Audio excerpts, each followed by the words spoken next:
மாமன்னர் திருமலை நாயக்கரின் 443வது ஜெயந்தி விழா வருகை தந்திருக்கும் அனைத்து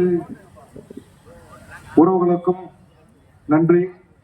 இங்கே வருகை தந்திருக்கும் பூவை மா ஜெயக்குமார் தேவர், தலைமை ஒருங்கிணைப்பாளர் முக்குளத்தூர் வாழ்வுரிமை கட்சி, எம் பாலசுப்ரமணியம் பிள்ளை தலைவர் வெளியூர் மக்கள் கட்சி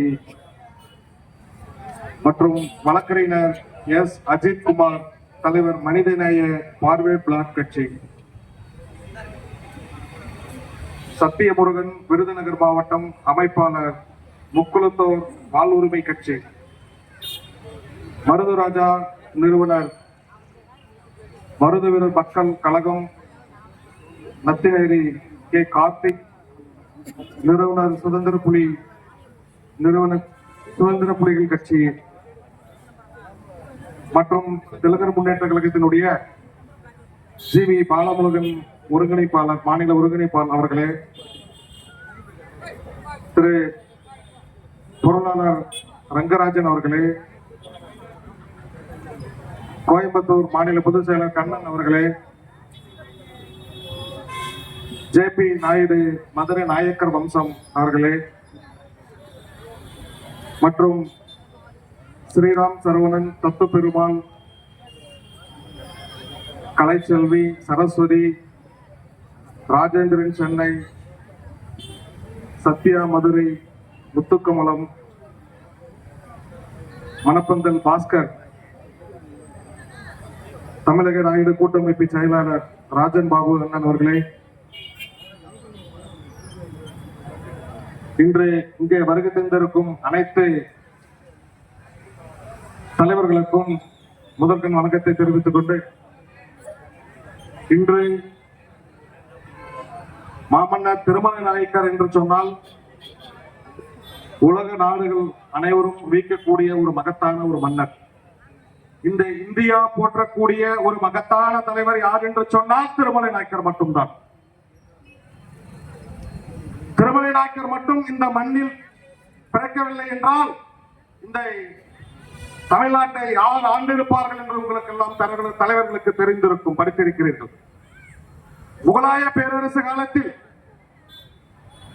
முகலாய படைகளை வீழ்ச்சி அடைத்து அவர்களுடைய நோக்கம் தமிழகத்தில் இந்து கோயில்களை சூறையாடுவதுதான்.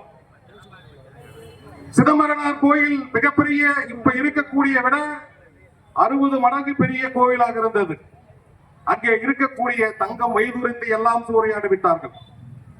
அதற்கு பிறகு தமிழ்நாட்டில் எங்கெங்கே பெரிய பெரிய கோயில்கள் எல்லாம் இருக்கிறதோ எல்லா இடத்திலும் சூறையாடி விட்டு மதுரை நோக்கி பயணம் பண்ணுகிறார்கள். மதுரை மீனாட்சி அம்மன் கோவிலில் மிக பிரம்மாண்டமான வைதுரியும் தங்கமும் மடிந்து இருக்கிறது என்று அதை தரமட்ட ஆக்குவோம் என்று சொல்லி பார்த்தார்.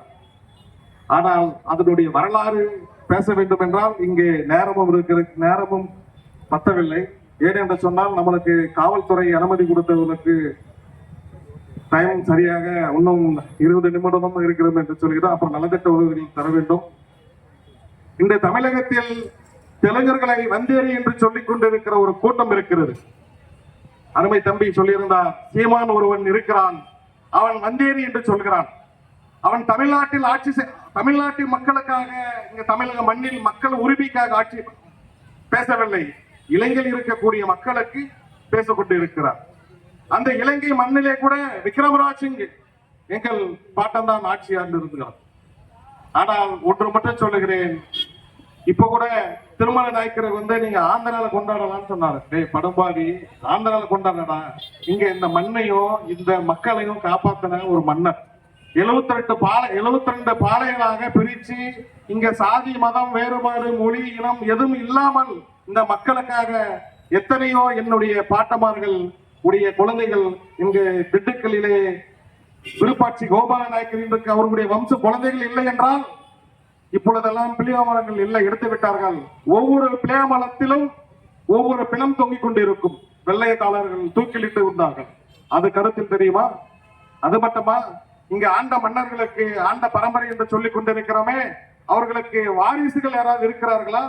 எல்லா வாரிசுகளும் அவர்களை கொன்றுவிட்டார்கள் ஆங்கிலேயர்கள். அப்படி போர் பயிற்சி கொடுத்த கூட நம்மளுடைய திண்டுக்கல் விருப்பாட்சி கோபாலநாயக்கர் நம்ம மருது சகோதரருக்கும் நம்மளுடைய வேலு நாச்சியாருக்கும் மிகப்பெரிய ஒரு போர் பயிற்சி கொடுத்தார். முதலே இந்திய நாட்டிலே கொரில்லா போர் என்ற ஒரு போர் வெள்ளையனை எதிர்த்தது யார் என்று சொன்னால் நம்மளுடைய மன்னர்கள் தான். அப்படி ஒரு போர் பயிற்சியை கொடுத்து நம்ம சிவகங்கை மண்ணையை மீட்டெடுத்திருக்கிறோம். இப்படி ஒரு விழா கொண்டாடி கொண்டிருக்கிறோம் என்று சொன்னால் அவர்களுக்கு இன்னைக்கு நம்மளுடைய மன்னர்கள் தமிழக மண்ணில் மறந்திருந்தாலும் ஆனா அவர்களுக்கு விழா நாம் கொண்டாட வேண்டும். ஒரு சமூகத்திற்கு மாத்திரம் இவருடைய மன்னர் இல்ல, அத்தனை சமூகத்துக்கும் மன்னர் தான். இங்க சாதி மதம் யாரும் நாங்கள் பார்ப்பதில்லை. எங்கள் மொழி தெலுங்கு மொழிதான். ஆனால் நாங்கள் தெலுங்கு தாய்மொழியாக இருந்திருக்கிறோம். எங்களுக்கு பாட புத்தகத்தில் படிப்பதற்கு தாய்மொழி தெலுங்கை கொடுத்திருக்கிறீர்களா? இல்லை. ஆனால் இங்கே தெலுங்கர்கள் வந்தேரி என்று சொல்லிக் கொண்டனர். விஜயநகர பேரரசு காலத்தில் தெலுங்கர்கள் இங்கே வந்தேரிகள் என்று சொன்னால் அங்கே ஆட்சி புரிந்த வந்தவர் ஒருவர், ஆனா பூர்வகுடியவாக இருந்தவர். நாங்கள் தெலுங்கு பேசுகிறோமே, இந்த தெலுங்குக்கும் ஆந்திரா தெலுங்குக்கும் இணையாக முடியுமா? நாங்கள் பேசக்கூடிய தெலுங்கு சித்தூர் தாண்டினால் கூட தெரியாது. அங்க பேசக்கூடிய தெலுங்கு வேற, இங்க பேசக்கூடிய தெலுங்கு வேற. ஆனால் நாங்கள் எப்பொழுதும் இந்த மண்ணின் மைந்தர்கள் தான். நம்பி சொன்னார், நாங்கள் எப்பொழுதும் சாதி பார்க்கவில்லை, நாங்கள் ஒன்றாதான். இங்கே ஒருவன் சொன்னான், அண்ணன் இலங்கையில போர் எடுத்தது போல் இங்கே வந்தேரிகள் கூட்டம் தெலுங்கர்களை போடிருப்போம். எங்கள் முக்குலமும் எங்கள் குலமன, நாங்கள் இருக்கும் வரை நாங்கள் எப்பொழுதும் ஒன்றாதான் இருப்போம். தமிழும் தெலுங்கும் ஒன்றுதான், தெரியாத வாயிலும் மண்டுதான். ஆனால் எல்லாம் சொல்லிக் கொண்டது. இப்ப நாங்கள் இளம் தலைவராக இங்க அரசியல் களத்தில் இறங்கியிருக்கிறோம். ஏனென்று சொன்னால் இன்று அரசியல் தேவைப்படுகிறது நம்ம சமூகத்திற்கு. அரசியல் கண்டிப்பாக எல்லா இடையிலும் அரசியல் பேசப்படுகிறது. குடும்பமாக இருந்தாலும் சரி, அது கோவிலா இருந்தாலும் இன்னைக்கு அரசியல் இருக்கா இல்லையா? ஆனா இந்த அரசியல் 2026 மிகப்பெரிய நம்ம ஒரு கூட்டணி அமைப்போம். இந்த 2026க்குள்ள வருகிற சட்டமன்ற தேர்தலில் மிகப்பெரிய ஒரு வலுவான ஒரு கூட்டணி அமைச்சு எப்படி நம்மளுக்கு முக்குழுவும் நீங்கள் எங்கள் பக்கத்தில் இருக்கிறோரோ, இந்த ஞாயிறு குழுவும் இந்த நாயகரும் அனைவரும் நாங்கள் உங்களோடு இருப்போம் என்று சொல்லி இந்த வாய்ப்பளித்து எனக்கு விரைவில் நன்றி, வணக்கம்.